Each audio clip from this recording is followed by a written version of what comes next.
கிரகமாலிகா யோகம், அதாவது பிறந்த லக்னம் முதற்கொண்டு 7 ராசிகள் வரையிலும் இடைவிடாது கிரகங்கள் இருந்தால் இது கிரகமாலிகா யோகம் எனப்படும்.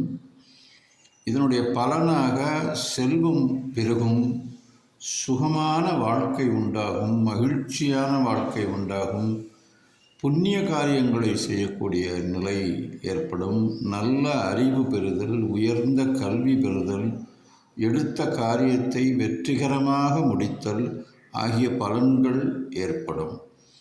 மேலும் சைவ மதத்தில் மிகுந்த பற்று உடையவராக இந்த கிரக அமைப்பை பெற்றவர் இருப்பார். எல்லாவித நன்மைகளையும் அடைந்து இன்புறுவார்கள் என்று இந்த கிரகத்தை, அதாவது இந்த கிரகமாலிகா யோகத்தை தங்களுடைய ஜாதகத்தில் உள்ளவர் அடைவார் என்று புரிந்து கொள்ளலாம்.